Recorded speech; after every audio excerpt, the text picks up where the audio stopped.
He has more videos than subscribers. He barely gets any views, but that don't matter. This is not my job. I'm simply here to talk about fake fights.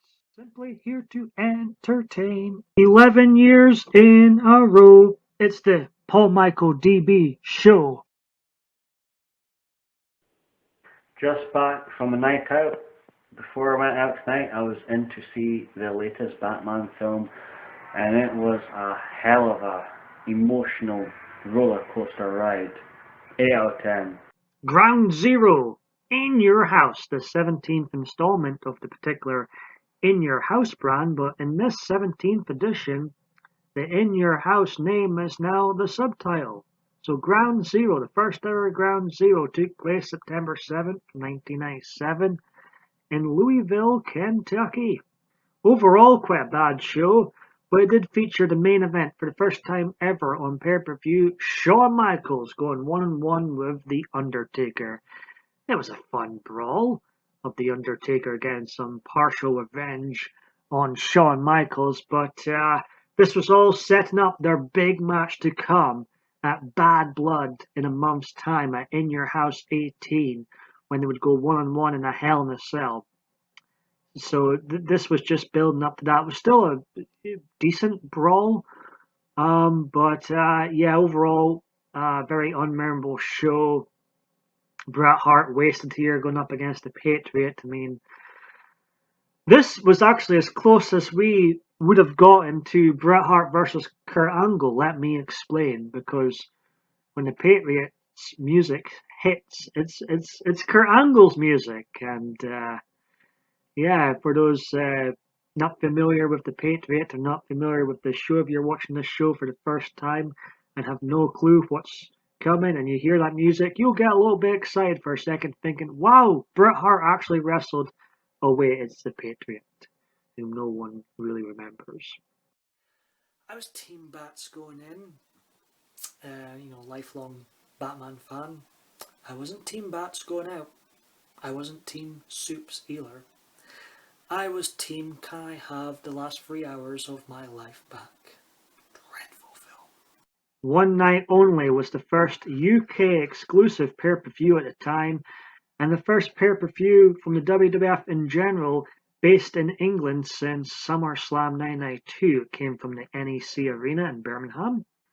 UK pay-per-views are sometimes hard to watch, sometimes more fun to watch. The wrestlers seem more relaxed over here. You'll see odd things like Kane tapping out to Chris Jericho sometimes that you wouldn't see usually on a US pay-per-view. But they have that tendency to just feel like a house show with cameras on. And I've been to a few house shows in the UK and they suck.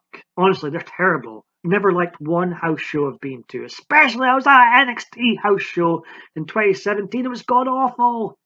Awful. Anyways, One Night Only goes against that logic. It's actually a really good show overall, with a damn good main event. The British Bulldog and Shawn Michaels once again put on a fantastic match on pay-per-view. We also see Bret Hart battling The Undertaker and Owen Hart against Vader in what was another solid outing.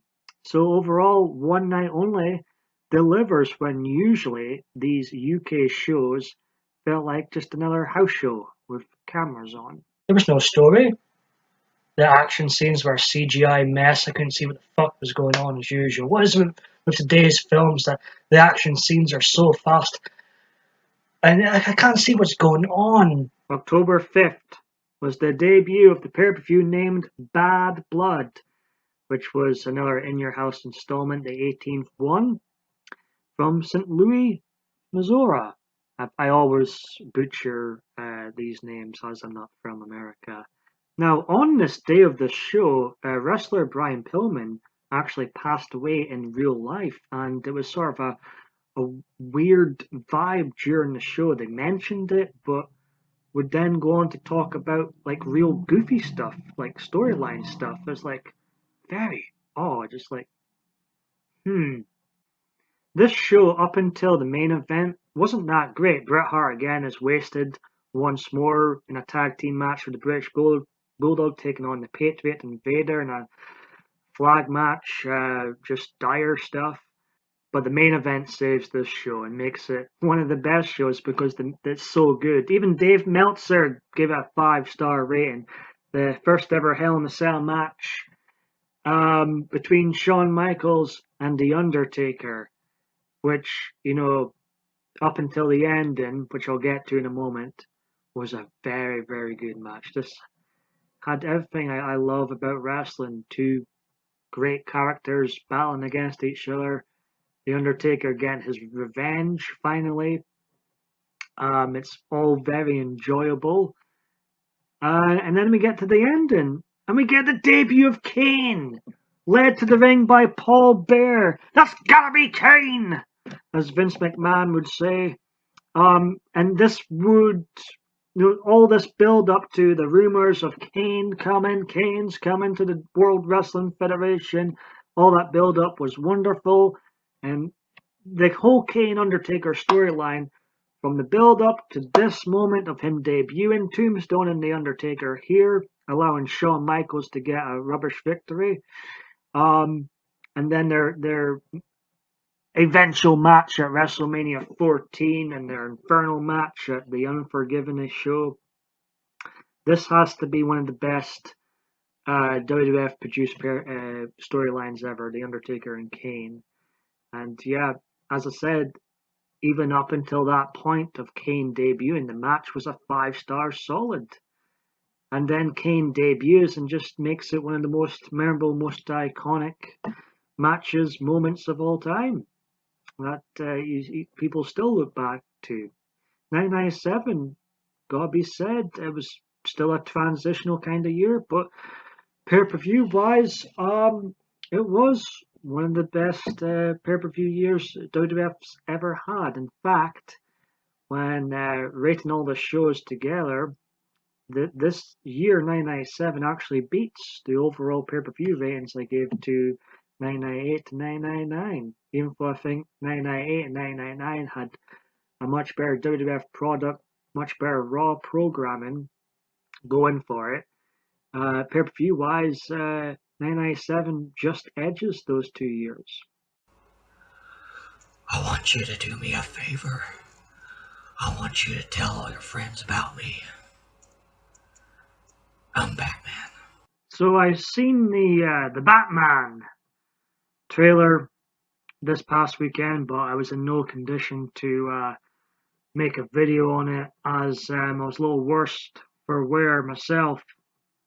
I had 3 vodkas and ended up drunk and lying on a pavement at one point. But yeah, I've recovered now. I'm back with the 1664th PMDB video installment, and over the years, as you've seen, I've given my thoughts on the particular Batman movies.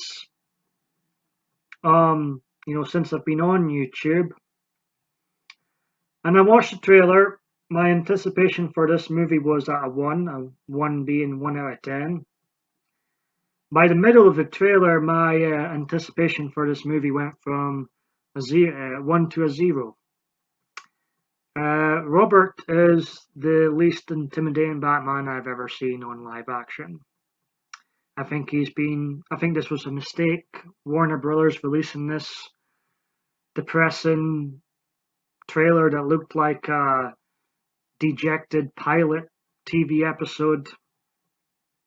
I think Robert would have been better suited as Nightwing. He looks like Nightwing. He doesn't look like a threatening Batman. So for fun, I thought I'd re-rank the Batman actors after watching this. I think it's about time as well. I mean, we've had the depressing Batman in the Nolan films. We've had the depressing Batman in the Ben Affleck films appearances so far. Batman v Superman is very depressing at times. It's not time to quote the Scarecrow from Batman Begins. It's not time that Batman, lightened up a little bit. Good grief. Another depressing, low energy, moody, I'll be signing a petition to bring back Arnold Schwarzenegger's Mr. Freeze at this rate. Good grief. But no, to quote Shania Twain, this did not impress me much at all. I'm very much intrigued by the return of Michael Keaton and Ben Affleck in the upcoming Flash movie, but as for the solo Batman movie, not interested one bit.